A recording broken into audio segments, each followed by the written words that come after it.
If you enjoyed this podcast, please consider liking, sharing, and subscribing to the channel. Chapter 1. The World Before the Storm. Origins of Persian Power. Part 1. The Broken Lands. Iran before Cyrus.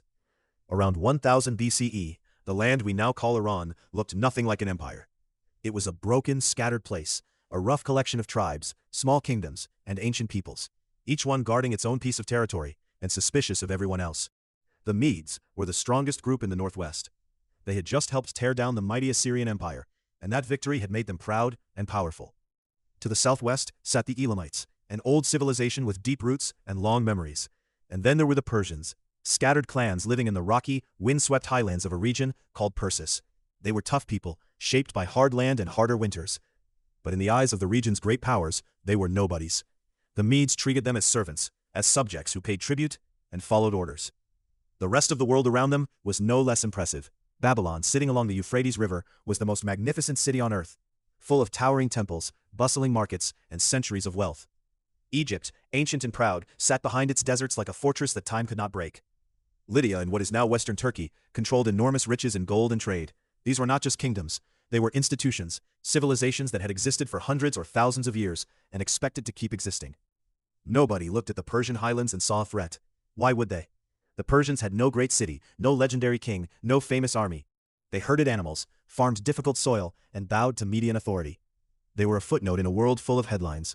But that is exactly the kind of mistake that changes history.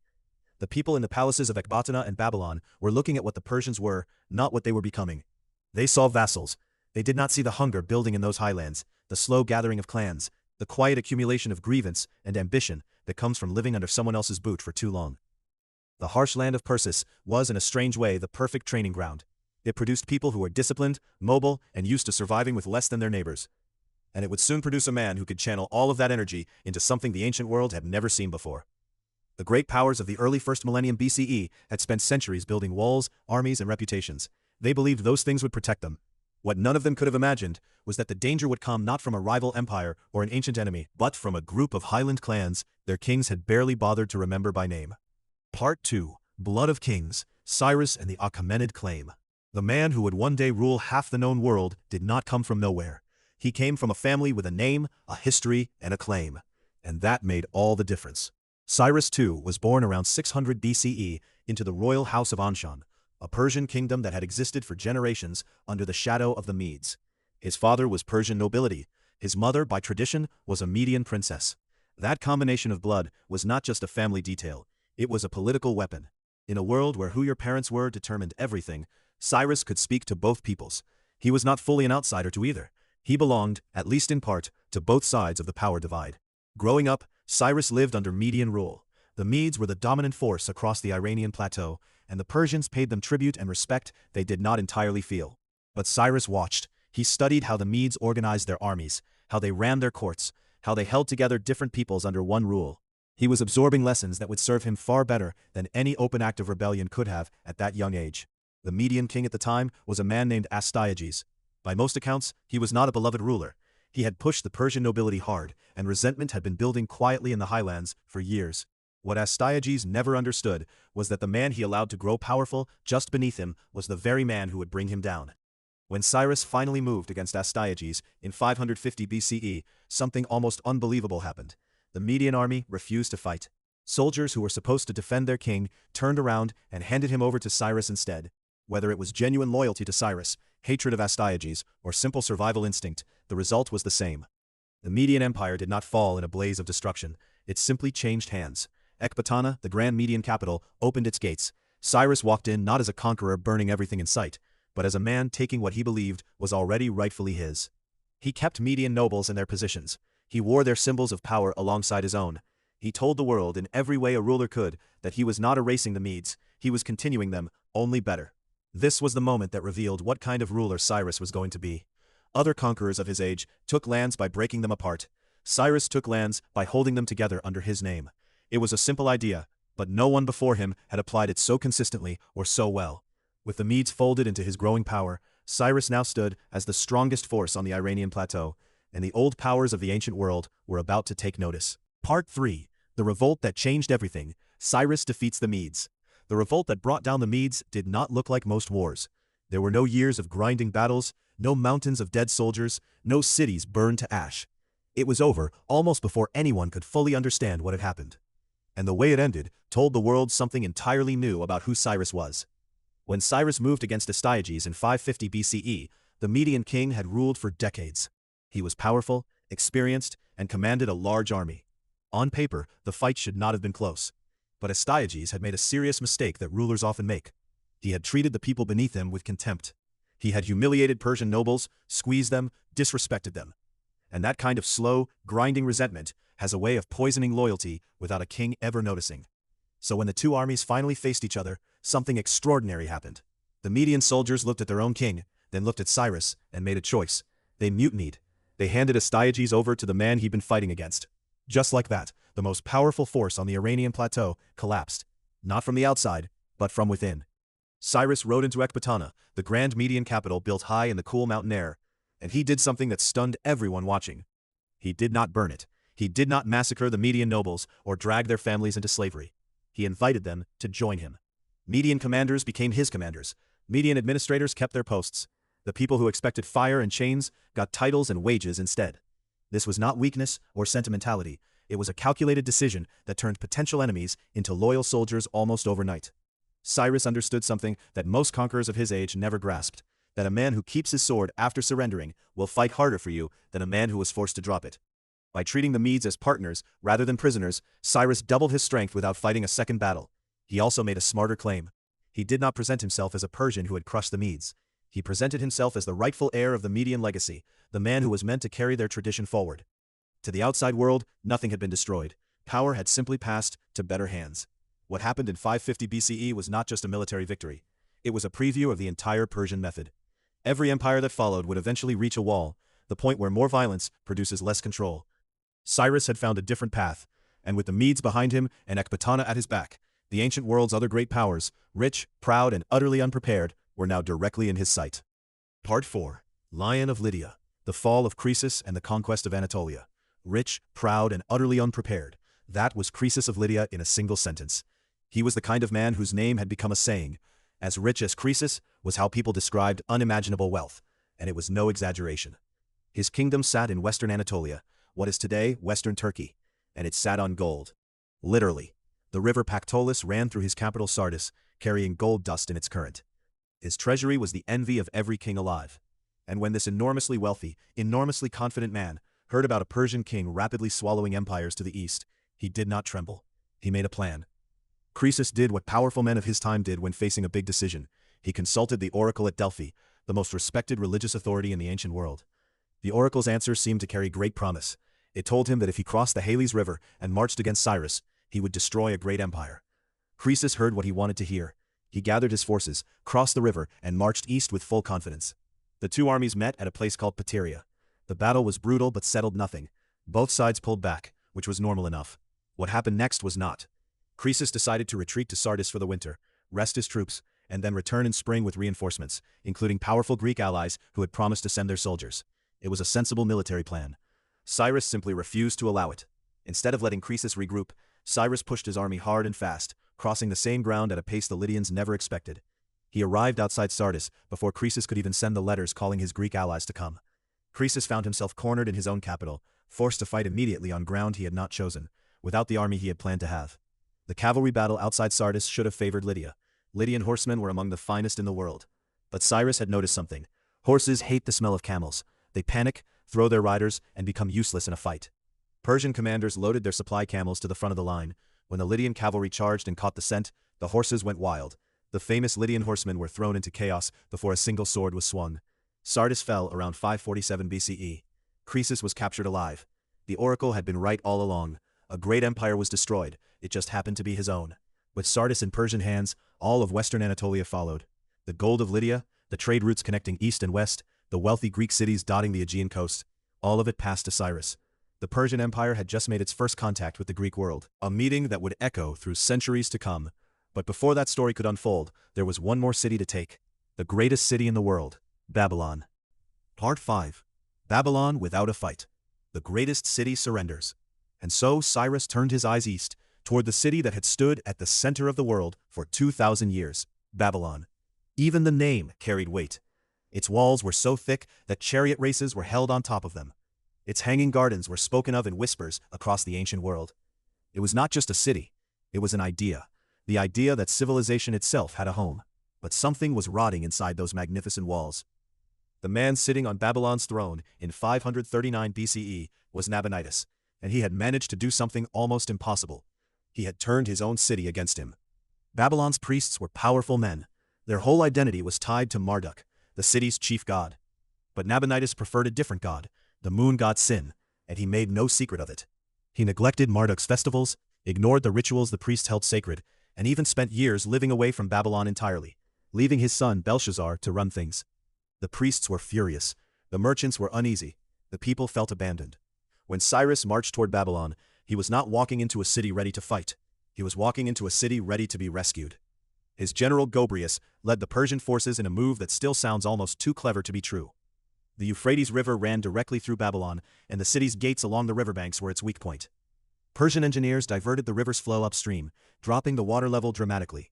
Then, on a night when the Babylonians were reportedly holding a festival, Persian soldiers waded through the shallow water and entered the city through the riverbed passages. By the time anyone understood what was happening, it was over. Nabonidus fled. The city did not burn. Not a single great temple was torn down. Cyrus entered Babylon not as a conqueror, but as a liberator, or at least that is exactly how he chose to present himself. He ordered his famous Cyrus Cylinder to be written, a clay document in which he described himself as the chosen servant of Marduk, the rightful restorer of Babylon's traditions, the king the gods themselves had selected to bring order back to a neglected city. He freed peoples who had been held captive in Babylon, including Jewish exiles who had been there since Nebuchadnezzar's time. He let them go home. He gave back statues of gods that previous kings had stolen from neighboring cities. It was a masterclass in winning without fighting, and it worked completely.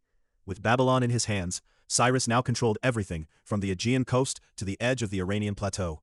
The richest cities, the most fertile land, the greatest trade routes, all of it under one ruler, one system, one idea of empire. What had started as a small Persian clan in the highlands had become something the world had genuinely never seen before, and it was only just beginning.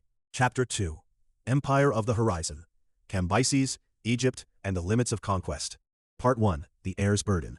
Cambyses inherits a revolution.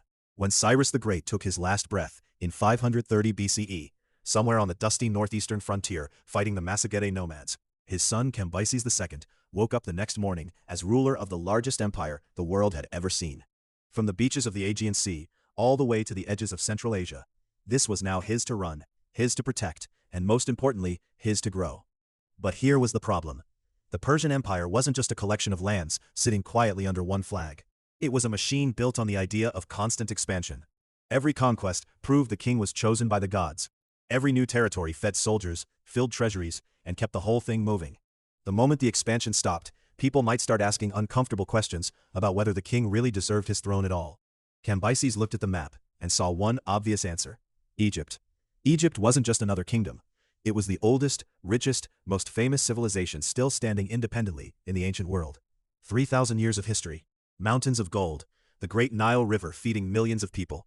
Its temples were older than Persian civilization itself. To the ancient world, conquering Egypt wasn't just a military victory. It was a statement to the entire world that said plainly and loudly, there is nothing we cannot take. But Cambyses was patient in a way that surprised people. He didn't rush. For several years after taking the throne, he worked quietly and carefully. He convinced Greek and Phoenician sailors to contribute their powerful naval fleets, since crossing into Egypt required sea support. He sent spies and gathered intelligence on Egyptian defenses. He built supply routes across the brutal Sinai Desert, making sure his army could actually survive the march. Every detail was thought through before a single soldier moved. This kind of careful planning tells us something about Cambyses. He was not reckless. He understood that Egypt wouldn't fall to enthusiasm alone. It would fall to preparation. He was following his father's method almost exactly. Study the enemy, remove the obstacles quietly before the battle even begins, then strike when victory is nearly certain. By 525 BCE, after years of preparation, Cambyses decided he was ready. The army assembled, the ships gathered, the long march toward Egypt began. At the gates of the Sinai, standing between Persia and the oldest kingdom on earth, the moment that Cambyses had spent years building toward was finally arriving. What came next would shock the ancient world, and push Cambyses himself toward decisions that even his most loyal supporters struggled to explain.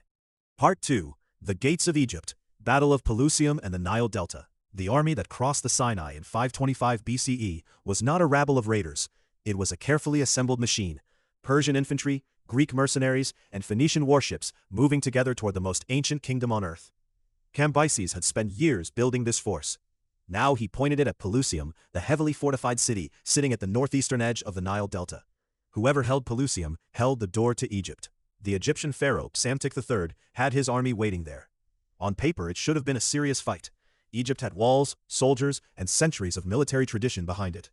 But Cambyses had something sharper than walls. He understood his enemy's fears.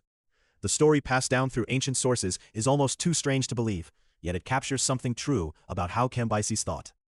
Persian soldiers reportedly carried shields painted with cats, the sacred animal that Egyptians worshipped and believed it a sin to harm.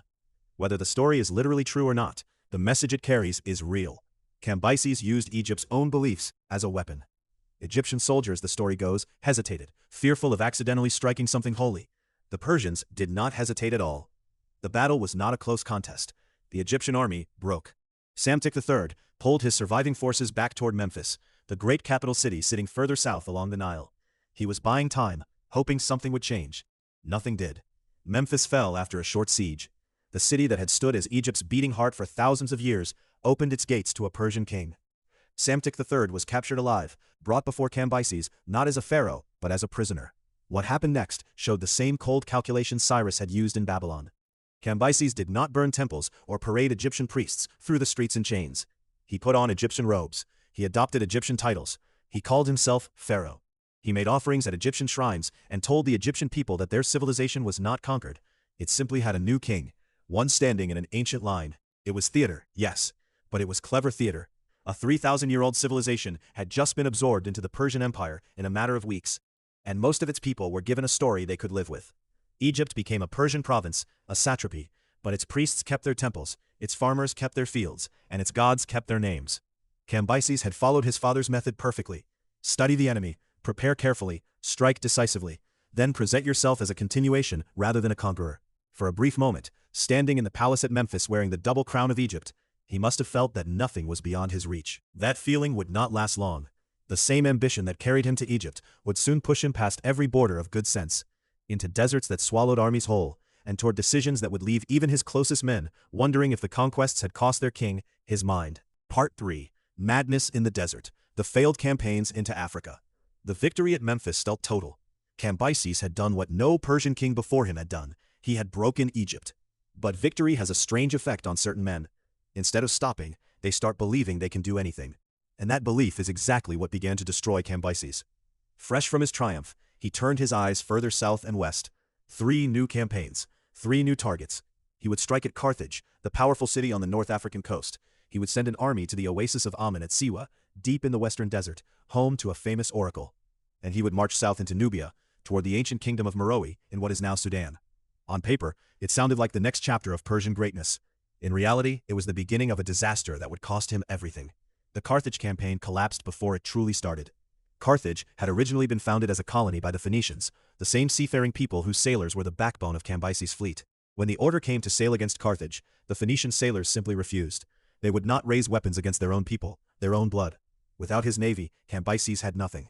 The campaign died quietly, without a single battle fought. The Nubian campaign was far more brutal.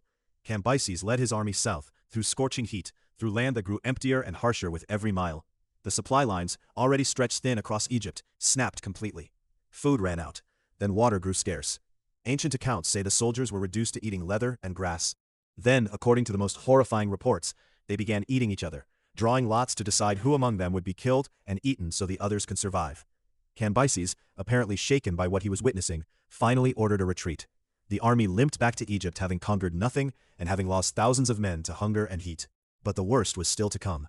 The 50,000 soldiers sent toward the oracle of Ammon at Siwa never came back at all. They marched west into the desert, and the desert swallowed them. Ancient sources speak of a massive sandstorm that buried the entire force somewhere in the Sahara. No survivors returned. No one ever found them. It was as if the earth itself had simply erased 50,000 men. These 3 failures hit the Persian Empire hard. The money and soldiers gained through the Egyptian conquest had been poured into campaigns that returned nothing. Persian military reputation, which had seemed unbreakable, now had visible cracks. And Cambyses himself, by all ancient accounts, was becoming erratic, cruel, and unpredictable. A man whose confidence had curdled into something darker.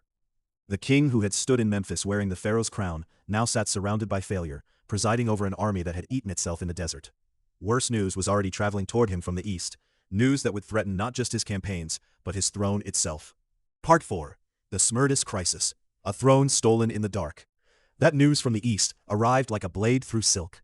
While Cambyses was still camped in Africa, watching his army stumble back from the desert, with hollow eyes and empty hands, word reached him that someone had taken his throne. And not just anyone. The man sitting in his palace was claiming to be his own brother, Smerdis. Here is where things get genuinely strange. Before leaving for Egypt, Cambyses had quietly ordered Smerdis killed. He was afraid his brother might use his absence to make a move. The killing was done in secret, and almost nobody knew about it. So when a man appeared claiming to be Smerdis, most people across the empire simply believed him. Why wouldn't they? As far as the public knew, Smerdis was alive. Scholars still argue about who this man actually was. Cambyses insisted it was an impostor, a Magian priest named Gomata, who looked enough like Smerdis to fool people. Others have wondered whether the murder order was ever really carried out, and whether the real Smerdis somehow survived and returned to claim what was his. The truth is buried too deep to be certain. What is certain is that this man, real or fake, sat on the Persian throne for 7 months and ruled without serious challenge. Provinces paid their taxes, officials sent their reports. The empire kept moving, just under a different hand. Cambyses turned his army around and began the long march back through Syria. Whatever his mental state had become after the disasters in Africa, he now had a clear purpose: reclaim his throne, find the man who had taken it, and make an example of him. But he never got the chance. Somewhere on that road in 522 BCE, Cambyses died. Ancient writers could not agree on how. Some said he fell on his own sword. Some said it was an accident. Others pointed to an infected wound that turned deadly in the heat. The details were already murky within a generation of his death. What was not murky was the result. The man who had conquered Egypt, the son of Cyrus, the king of the greatest empire the world had yet seen, was dead on a Syrian road, without an heir, and without ever settling who would come after him. The throne sat in the hands of someone whose identity was a mystery. The Persian army was far from home, and somewhere in the empire, a small group of powerful Persian nobles were watching all of this very carefully, talking quietly among themselves, and reaching the same conclusion. Something had to be done. Someone had to act. The question was, who would move first, and what they were willing to do to put the empire back on solid ground. Part 5. Blood on the palace floor. Darius and the 7 conspirators. They had been watching and waiting. 7 men, all Persian nobles, all from powerful families, all deeply uncomfortable with the idea of a pretender sitting on the throne that Cyrus had built with blood and will. The man calling himself Smerdis had ruled for 7 months, and every day he stayed on that throne was another day the Achaemenid legacy crumbled a little more. So they met, talked, and made a decision that would change the ancient world. Herodotus tells us something remarkable about these 7 men. Before they acted, they actually stopped to debate what kind of government Persia should have after the pretender was removed. Should it be a democracy? An oligarchy, where the 7 of them shared power? Or should one king rule again? Darius argued for the monarchy, and his argument won. The throne would be restored. Now they just had to take it. The assassination was not clean or quiet. The conspirators forced their way into the palace, weapons in hand, and fought through the guards. When they found the man claiming to be Smerdis, they killed him. It was brutal and fast. The pretender, whoever he truly was, died on the palace floor. And the 7 men stood in the blood-soaked silence of a throne room that now belonged to no one. Which brought them to their next problem. They had agreed on a king. They had not agreed on which one of them it would be. According to Herodotus, the 7 struck a deal that sounds almost like something from a folktale. They would all ride out together at sunrise, and whichever man's horse neighed first would become king of Persia. It was an absurd way to choose the ruler of the world's largest empire. But this was the story passed down. Darius did not leave it to chance. His groom, a clever man named Oabares, reportedly led a mare to the exact spot where the horses would stand the next morning, letting Darius's stallion catch her scent in the night. When sunrise came and the horses gathered, Darius's horse threw its head back and neighed. The other 6 men, true to their word, stepped down from their saddles and bowed. Whether this story is literally true or a colorful legend, the outcome was real. In 522 BCE, Darius, son of Hystaspes, became Darius I, king of Persia. He was not the most obvious choice, not the closest in blood to Cyrus, and not the most celebrated general among the 7. But he was now king of an empire that was, at that exact moment, tearing itself apart. The conspirators had solved one problem and immediately inherited 20 more. Across the empire, from Babylon to Egypt to the eastern provinces, governors and local leaders saw the chaos as their opening. Revolts broke out almost simultaneously. Darius would spend the first years of his reign not building or expanding, but simply holding on, fighting battle after battle to keep the empire from dissolving entirely before he had even settled into the throne. Chapter 3. The Architect of Eternity. Darius builds the machine. Part 1. Fire across the empire. 19 rebellions, 1 king. The moment Darius grabbed the throne, the entire empire shook. Word spread fast. A new king had risen through blood and cunning, not through a clean line of inheritance. And across every corner of the Persian world, men with ambitions of their own heard that news and made a decision. Now is our chance. Babylon moved first. Then Media rose behind a man who claimed his blood connected him to the old Median kings. A powerful claim in a land that still remembered its own empire. Then Persis, the Persian heartland itself, the very home of the dynasty, turned against Darius.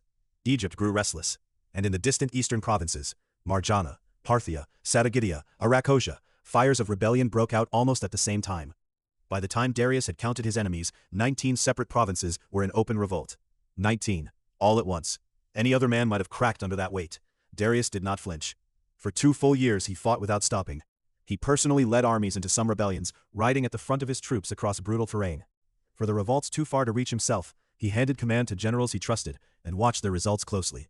He was running multiple wars across thousands of miles simultaneously, and somehow, he was winning them all. Each rebel leader who raised a banner against him met the same end. They were captured, brought before the king, mutilated, noses cut, ears removed, eyes gouged, and then publicly executed. It was brutal, but it was deliberate. Darius wanted every corner of the empire to see what happened to men who challenged him. Fear, delivered loudly and visibly, was part of the strategy. When the last rebellion broke and the last rebel king fell, Darius did something remarkable. He wrote it all down.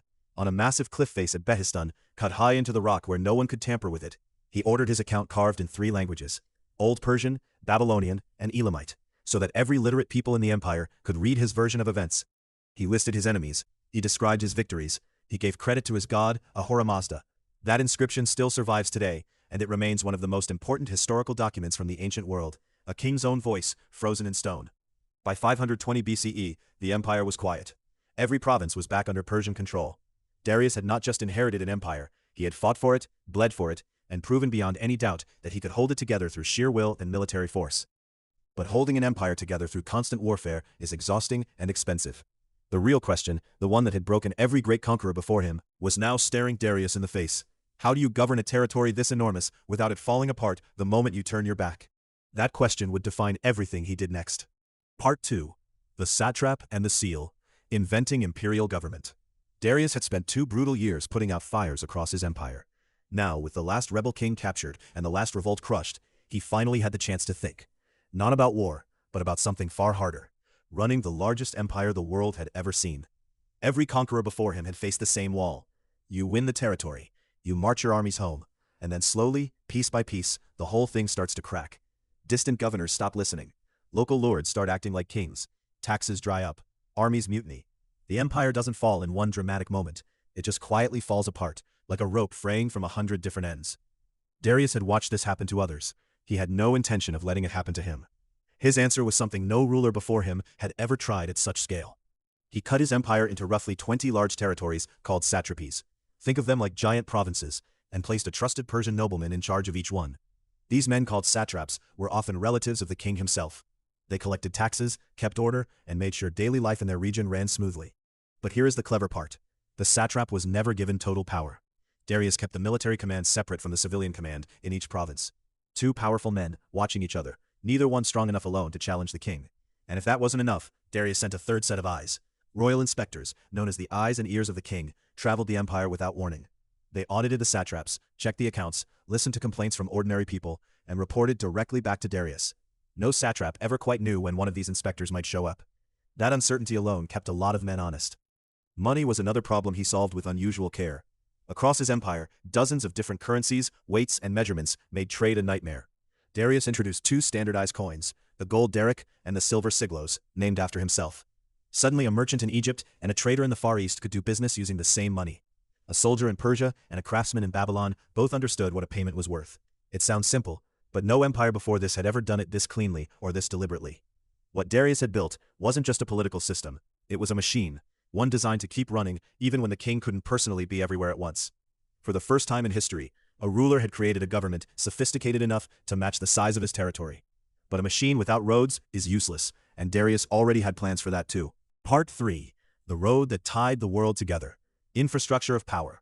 The machine Darius had built needed more than laws and coins to hold together.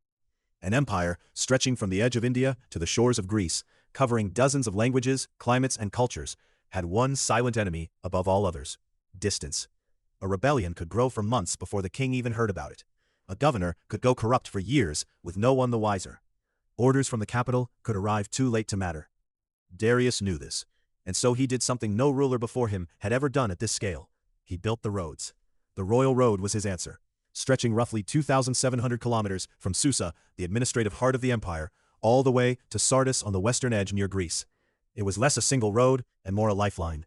Darius didn't invent it from nothing. Earlier versions existed, but he formalized it, extended it, and turned it into something entirely new. He built bridges over rivers. He placed garrison soldiers at key points to keep travelers safe. He set up rest houses, called caravanserais, where merchants, officials, and messengers could sleep, eat, and change horses. That last detail mattered most. Roughly every 25 kilometers along this road, Darius placed a station with fresh horses and a waiting rider. A message placed into the hands of the first courier at Susa would be passed from rider to rider, station to station, horse to horse, until it reached Sardis, and it could do this in about a week. The Greek historian Herodotus was so impressed that he wrote the famous line, "Neither snow nor rain, nor heat, nor darkness stops these couriers." That same line, thousands of years later, would end up carved above a post office in New York City. But Darius didn't stop at land. He commissioned engineers to cut a canal connecting the Nile River to the Red Sea, a project so ambitious that most rulers wouldn't have dreamed of it. He wanted goods to flow without breaking cargo overland. He even sent Phoenician sailors on an attempted voyage around the entire continent of Africa, just to understand what was out there. The empire in Darius's mind wasn't just something to rule, it was something to know, measure, and connect. His building projects at Persepolis, Susa, and Pasargadae were part of this same thinking. These weren't just palaces built to show off. They were working centers, places where records were kept, tribute was received, officials were trained, and the empire's many peoples could see, in stone and column and carving, that they all belonged to something larger than themselves. What Darius had created was essentially a nervous system for an empire. Information could now travel fast enough to matter. Merchants could carry goods safely across thousands of miles. The empire could breathe. And at the center of all this infrastructure, Darius was already planning something even more extraordinary. A city that would make the whole world stop and stare. Part 4. Persepolis Rising. The city that was a statement. That plan Darius had, to build something that would make the whole world stop and stare, became real around 518 BCE, on a flat terrace cut straight into the mountainside in the heart of Persia. This was Persepolis, and it was unlike anything the ancient world had ever seen. It was not a city where ordinary people lived and worked. There were no markets, no neighborhoods, no children playing in the streets. Persepolis existed for one purpose: to show the world exactly what the Persian Empire was. Every stone, every carving, every column was a message.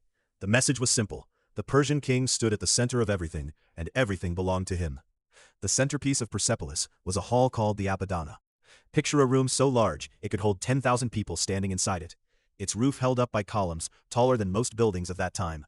Kings received delegations from across the empire here. Foreign ambassadors walked into that hall and felt immediately physically small. That was entirely the point. What made Persepolis truly extraordinary, though, were its staircases. Carved into the stone on either side were long processions of people, not soldiers, not gods, but tribute bearers from every single nation the empire controlled. Medes carrying bowls, Babylonians leading a bowl, Indians with jars, Ethiopians bringing an okapi on a leash, Greeks offering wool, Scythians in their pointed caps. Each group was carved in their own clothes, carrying their own land-specific gifts, looking calm and dignified as they walked toward the king.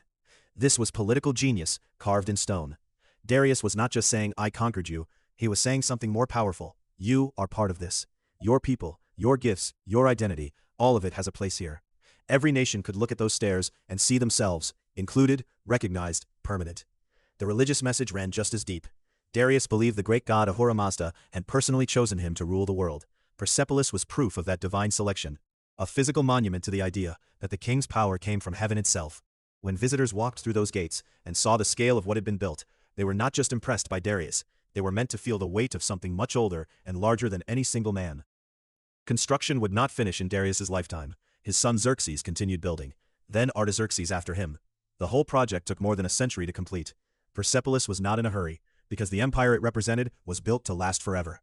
That confidence, that the empire was not temporary but eternal, shaped everything Darius did next, including how he tied his power to the gods themselves.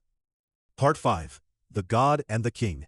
Zoroastrianism as imperial ideology. That confidence in eternal empire did not come from walls or armies alone. It came from something deeper, from the story Darius told about himself, about his god, and about why the world was arranged the way it was. Darius believed in Ahura Mazda with his whole heart. This was the great god of Zoroastrian belief, the lord of light, truth, and order. And Darius did not keep this belief private. He carved it into cliff faces. He stamped it into stone inscriptions across his empire. Every major monument, every royal declaration began the same way. Ahura Mazda is great, and by his will, I am king. This was not just religious feeling, it was a political weapon. Think about what that message did. If Ahura Mazda, the supreme god of the universe, personally chose Darius to rule, then resisting Darius was not just rebellion against a man, it was rebellion against the cosmic order itself. You were not just fighting a king, you were fighting the will of heaven. For people living in a world where gods were real and divine punishment was certain, this was not a small thing. But here is where Darius showed a kind of genius that most conquerors completely missed. He believed his god was the one true god of everything, and yet he never once told his subjects they had to believe the same. When he took Babylon, he did not tear down the temples of Marduk, he funded them. When he ruled over Egypt, he respected Amun and the ancient Egyptian gods. When the Jews asked permission to rebuild their destroyed temple in Jerusalem, Darius said yes, and paid for it himself. This was not weakness, it was strategy built on something real. Darius seemed to genuinely believe that Ahura Mazda was the god of all people, whether they knew it or not. Every local god, every temple, every priest who served their community honestly, they were all, in some sense, part of the same divine order. And that order had a king at its center. The result was something rare in ancient empires. People across a dozen different cultures, speaking different languages, worshipping different gods, could all accept Persian rule without feeling that their identity was being crushed. The Babylonian felt his gods were respected. The Jew rebuilt his temple. The Egyptian kept his priests. And yet all of them sent tribute to Persepolis, bowed toward the Persian throne, and lived inside an empire that claimed divine backing. When Darius acted, Ahura Mazda acted. When a subject obeyed the king, he was, without knowing it, participating in the right order of the universe.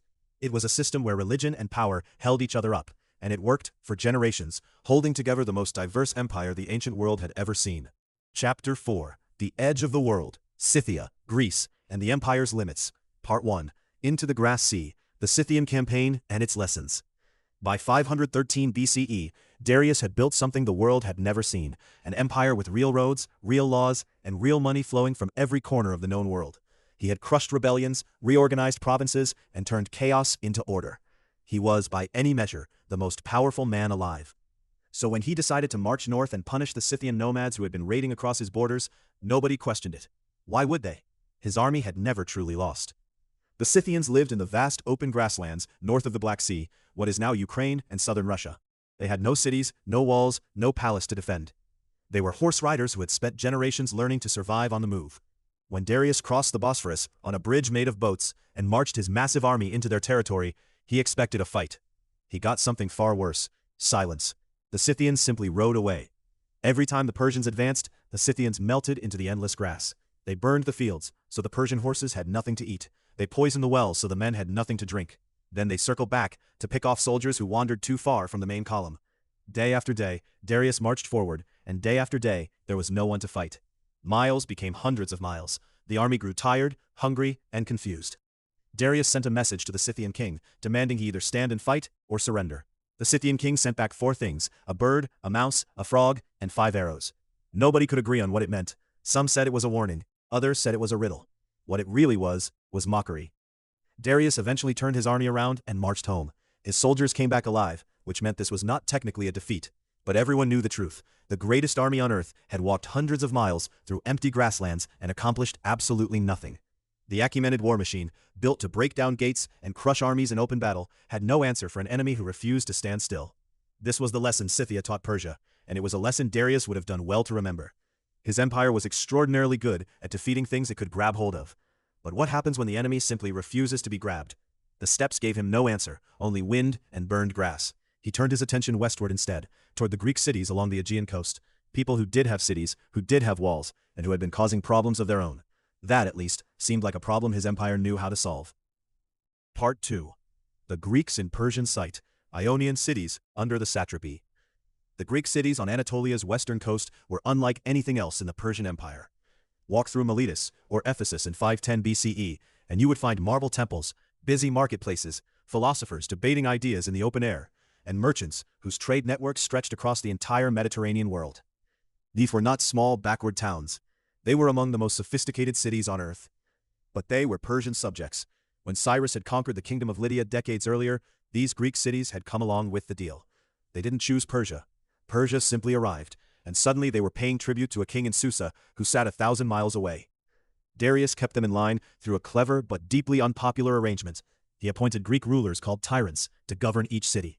These tyrants were Greeks themselves, which made them look local, but they answered to Persia, which made them something else entirely. They were, in the plainest terms, collaborators. For ordinary Ionians, this was humiliating. Many of these cities had long traditions of choosing their own leaders, arguing over their own laws, running their own affairs.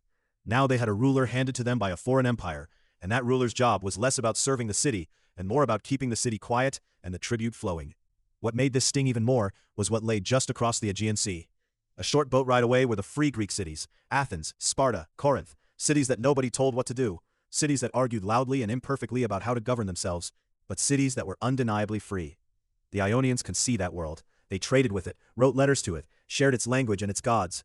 They were Greek in every way that mattered to them, and yet they lived inside an empire built by people who were not. This created a slow burn. Year after year, Ionian cities paid their taxes, sent their young men to serve in Persian armies and row in Persian fleets, and watched their tyrants grow comfortable doing Persia's bidding. The resentment didn't disappear, it simply waited. Darius probably didn't lose much sleep over it. From his perspective, the Ionian cities were functioning correctly. They paid, they obeyed, and they contributed. If the locals were unhappy, well, unhappy subjects were still subjects. He had an empire to run, and the Ionians were just one small corner of it. He was wrong to be so relaxed about it. That quiet resentment was building toward something, and when it finally broke open, it would pull Persia and Greece into a conflict that neither side could easily stop. The fire that would eventually reach Athens and Sparta was already smoldering, right there in Miletus. Part 3. The fire that started a war, the Ionian Revolt. And that smoldering resentment finally found its spark, and it came from the most unlikely place, one man's wounded pride. Aristogaurus was the tyrant of Miletus, which meant he was the Persian-appointed ruler of one of the wealthiest Greek cities under Persian control. He wasn't a freedom fighter, he wasn't a rebel by nature, he was a politician, ambitious and calculating, the kind of man who made deals and looked for angles. But in 499 BCE, after a military expedition he helped plan fell apart in embarrassing fashion, he found himself in serious trouble. Persia was displeased, his position was threatened, and so he did something remarkable. He flipped entirely. He gave up his tyranny, wrapped himself in the language of Greek freedom, and called on every Ionian city to rise against Persian rule. Whether he truly believed in Greek liberty or just needed a way out, doesn't much matter. What matters is that it worked. The Ionian cities were already simmering with frustration, and Aristogaurus gave them a reason to act. They followed him into rebellion. But Aristogaurus knew that the Ionian cities alone couldn't hold off Persia forever. He needed help from the mainland. He sailed to Sparta first, Sparta, with the finest army in Greece, and made his case. The Spartan king listened, looked at a map showing how far Persia stretched, and said no. Then Aristogaurus went to Athens. Athens, a young and restless democracy, still buzzing from its own recent political revolution, said yes. They sent 20 ships. The small city of Eretria sent 5 more. It wasn't much, but it was enough to change everything. In 498 BCE, this combined force marched to Sardis, the grand Persian administrative capital in western Anatolia, full of palaces, markets, and Persian power. They didn't hold it for long. A fire broke out, possibly from a single torch catching a reed roof, and before anyone could stop it, the whole city was burning. The Greeks and Ionians pulled back. The expedition, militarily speaking, achieved very little, but the burning of Sardis hit Persia like a slap across the face. It was the first time Greek forces from the mainland had ever struck inside the Persian Empire. The story goes that when Darius heard about it, he asked who the Athenians were. He genuinely didn't know. When someone told him, he picked up a bow, aimed an arrow at the sky, and asked the gods to let him punish Athens. Then he reportedly ordered a servant to remind him of Athens 3 times every day before dinner. Every single day. That detail, whether precisely true or not, tells you everything. Athens had just made itself Persia's problem.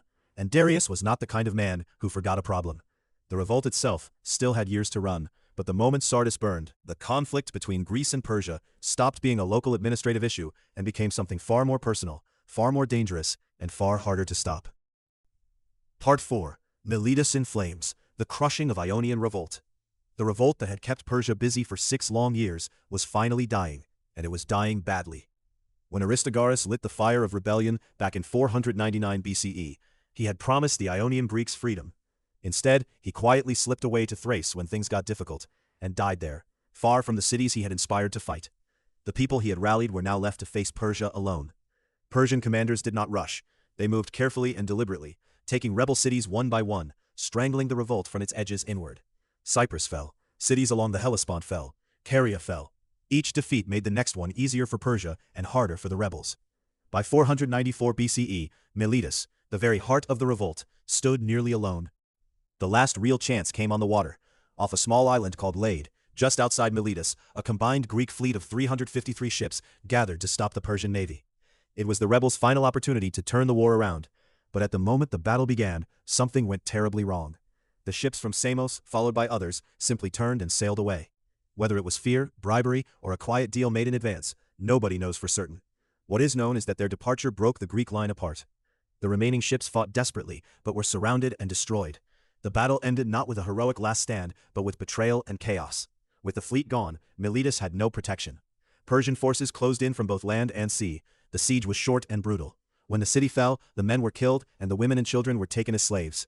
The surviving population was marched east and resettled near the Persian Gulf, thousands of miles from their homes, their language, their entire world. What made this especially painful was what Miletus had been. This was not just any city.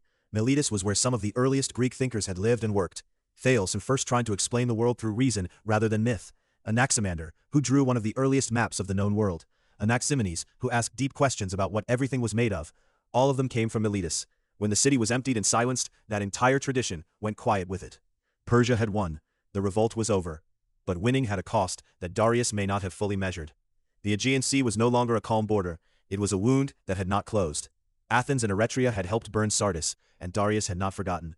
The cities across the sea had shown they would fight, and Persia, for all its power, now had a frontier that kept reminding it there was a world it had not yet broken. Part 5. Marathon's Long Shadow, the first Persian invasion of Greece. Darius had not forgotten Athens. He had not forgotten Eretria either. These were the cities that sent ships to help burn Sardis, and in his mind, they had earned a punishment that was long overdue. So in 490 BCE, he sent a fleet across the Aegean Sea. Not his full army, not a total war, just a firm and brutal message. His nephew Artaphernes and his general Darius led roughly 25,000 soldiers on ships with one clear job: destroy those who had dared to cross him. They started with Eretria, the smaller of the two cities. It did not take long. Someone inside the city opened the gates for the Persians. The city fell from within, its temples were burned, and its people were chained and taken away.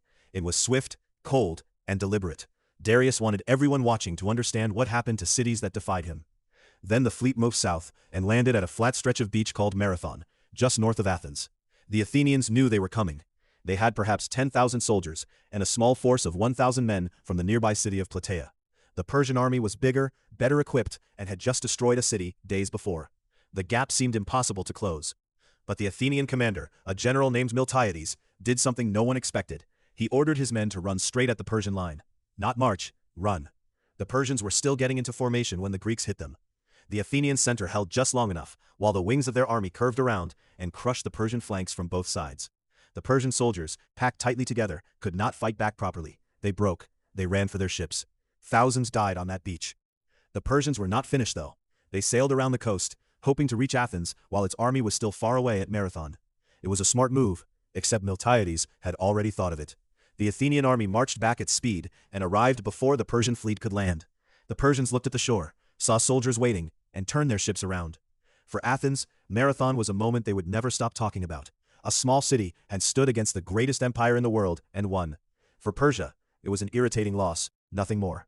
Darius was already planning something far bigger, a real invasion, with the full weight of the empire behind it. He began gathering soldiers, supplies, and ships on a scale that would make Marathon look like a skirmish. He never got to lead it. Darius died in 486 BCE, leaving the unfinished war to his son. The grudge did not die with him. Chapter 5. Xerxes and the World War, the Empire at its Absolute Peak. Part 1. The Rage of a King. Xerxes prepares the ultimate invasion.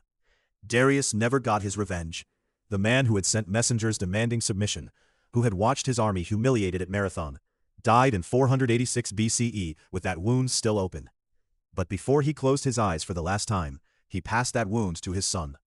Xerxes I inherited the throne of the greatest empire on earth, and with it, a promise left unfulfilled. For Xerxes, attacking Greece was not simply about conquest. It was personal. It was about honor, about what a king owed his father's memory, and about what the world owed the Persian throne. He believed, as any Persian king would, that his rule was meant to stretch across everything. Greece was simply the next piece that had refused to fit. So he planned. For 4 long years, he planned like no king before him ever had. He sent workers to dig a canal straight through the peninsula of Athos, a stretch of land where storms had once swallowed a previous Persian fleet whole.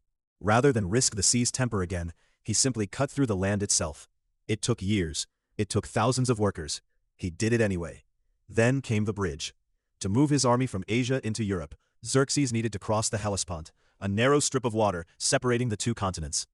He ordered a bridge of boats, hundreds of ships lashed together with thick ropes, planks laid across their backs, forming a road over open water. When storms tore the first bridge apart, Xerxes did not quietly order a second one. He reportedly had the water whipped. 300 lashes. He had chains thrown into the strait, as though the sea itself was a prisoner being punished. Then he built a new bridge. This was the man Greece was about to face. His army was enormous, beyond anything the ancient world had seen. Ancient writers, likely exaggerating with wide eyes, claimed 2 million soldiers.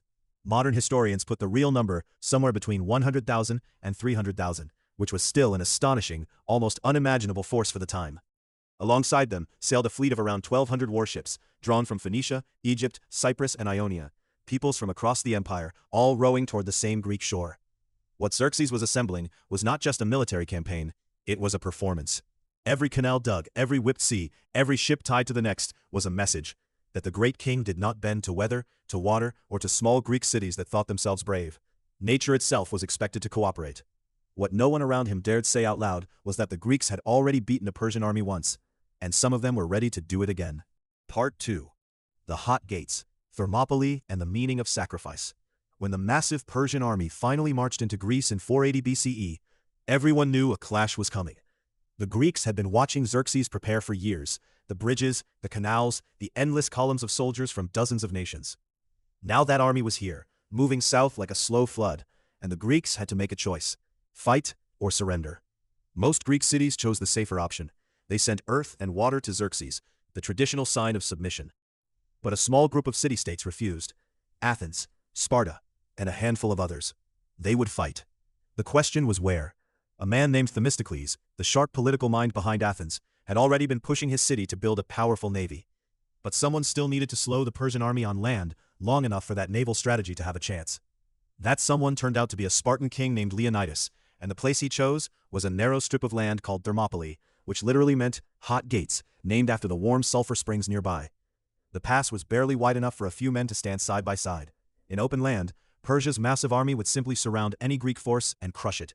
But here, at this tight squeeze between the mountains and the sea, none of that numerical advantage mattered. Persia couldn't swarm them.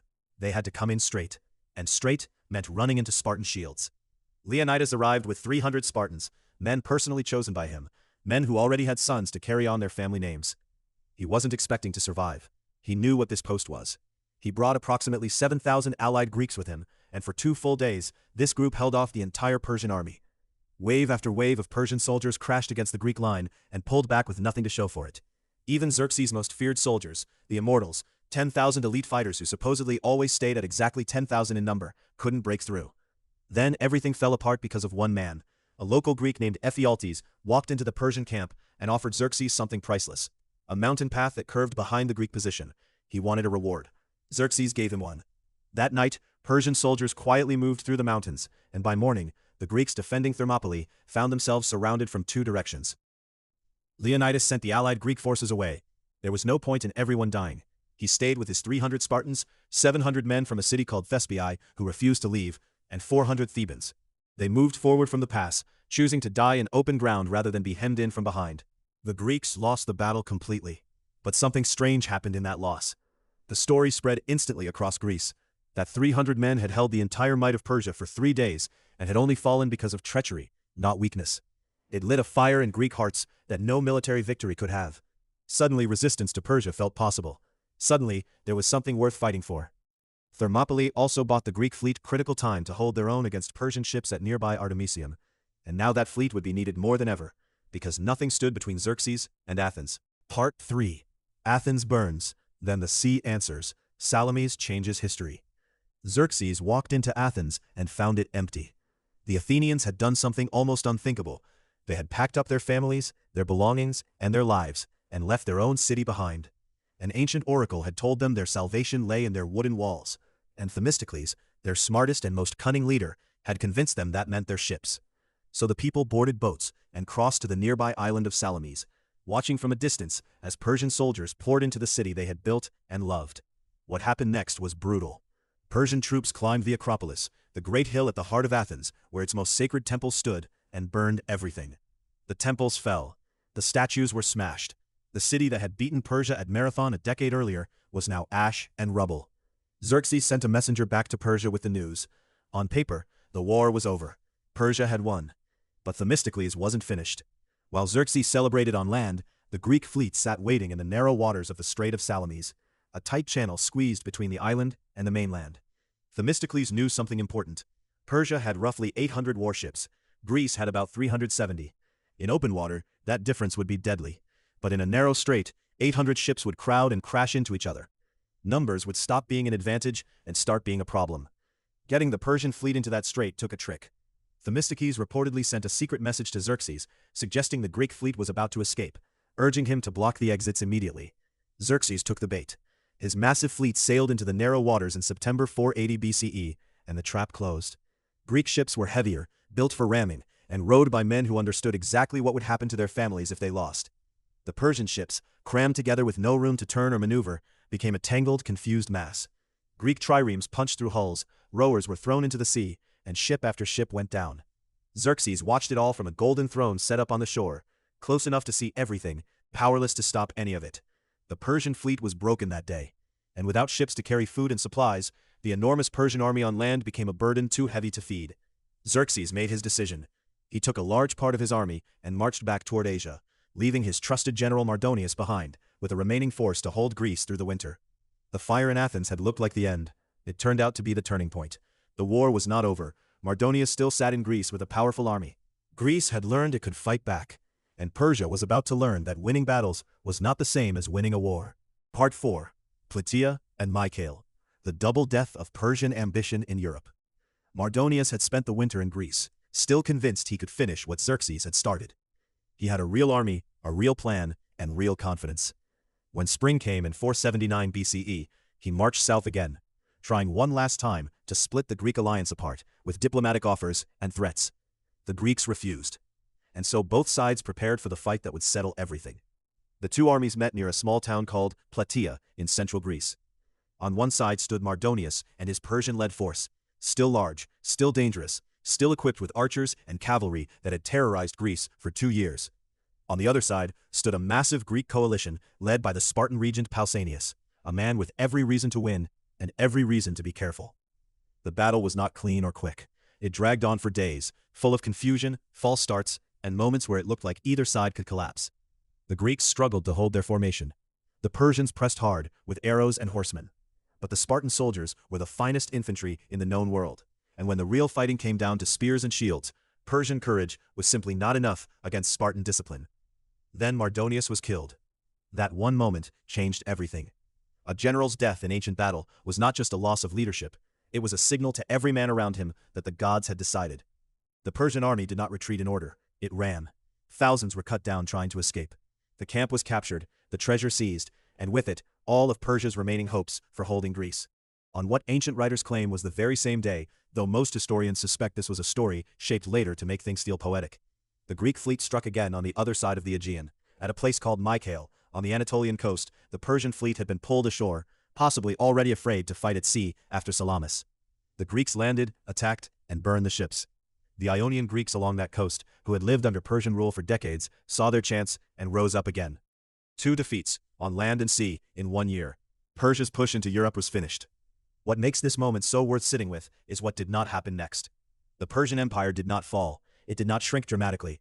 It remained the largest, richest, and most powerful empire on earth. What changed was simply this.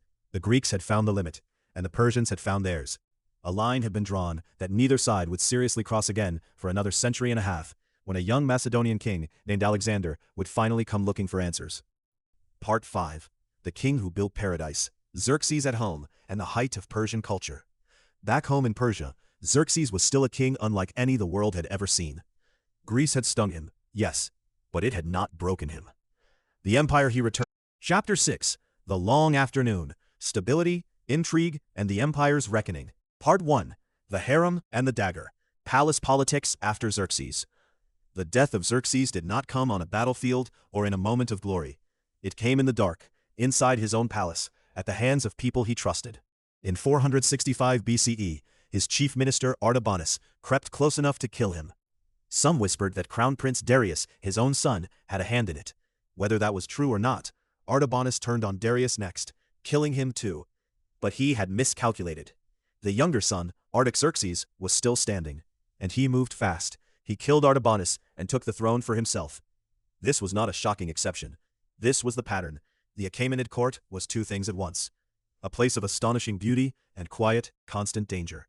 The palaces at Persepolis and Susa were filled with fine fabrics, perfumed gardens, and elaborate ceremony. Kings ate off golden plates while musicians played. But behind those walls, people were always scheming. A wrong word, a lost favor, a rival with the king's ear, any of these could mean death. The women of the court held more power than most people outside ever saw.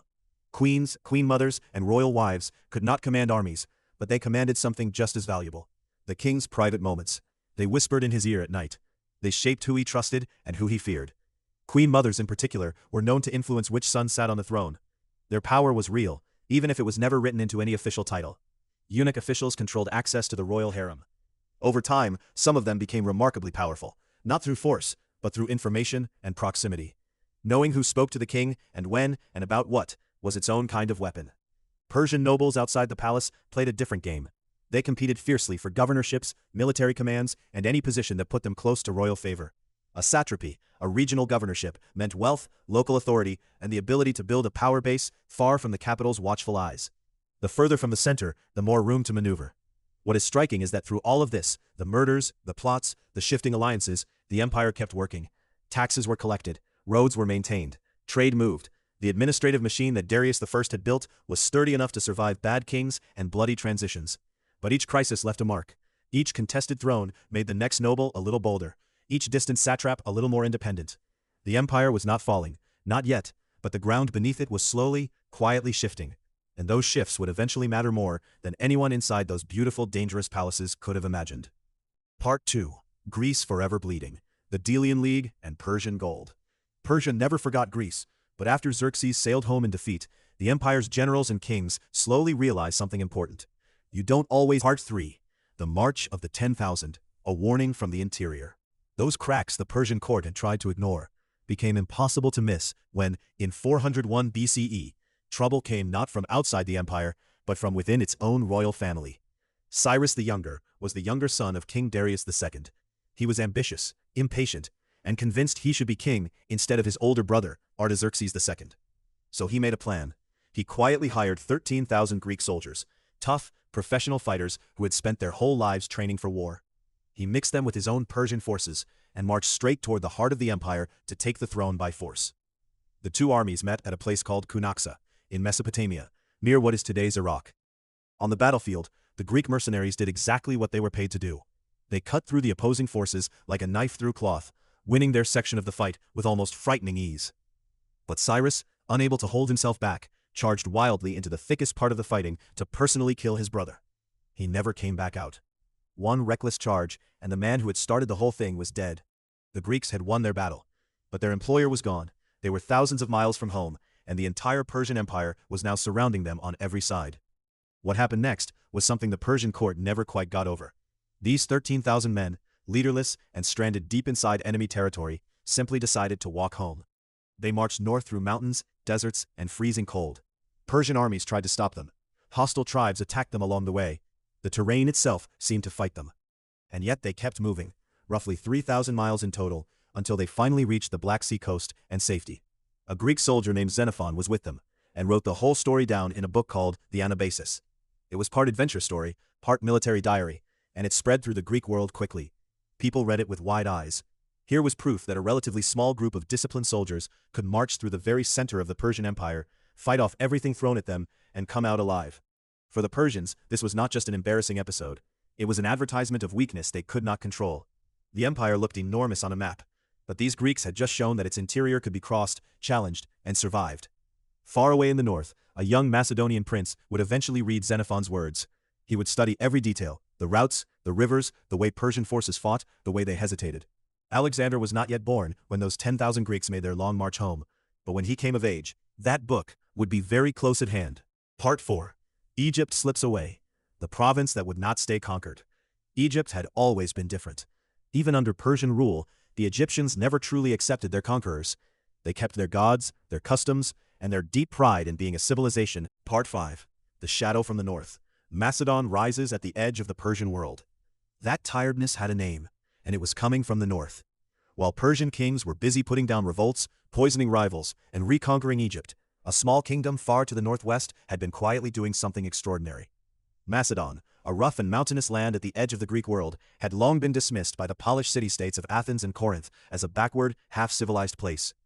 The Greeks barely considered Macedonians to be proper Greeks at all. But that was before Philip II took the throne. Philip was a man who had spent time as a hostage in the Greek city of Thebes in his youth, and he had used every moment, watching, learning, and absorbing how armies fought. When he returned home and became king, he turned that knowledge into something no one had seen before. He rebuilt his army from the ground up, creating soldiers who trained constantly, moved fast, and fought in a tight, deadly formation called the phalanx. Rows of men with enormous long spears, packed so closely together that they looked like a moving wall of metal. Behind and beside them, his cavalry struck like a hammer whenever the enemy line cracked. Within years, Philip had stopped being a curiosity and started being a threat.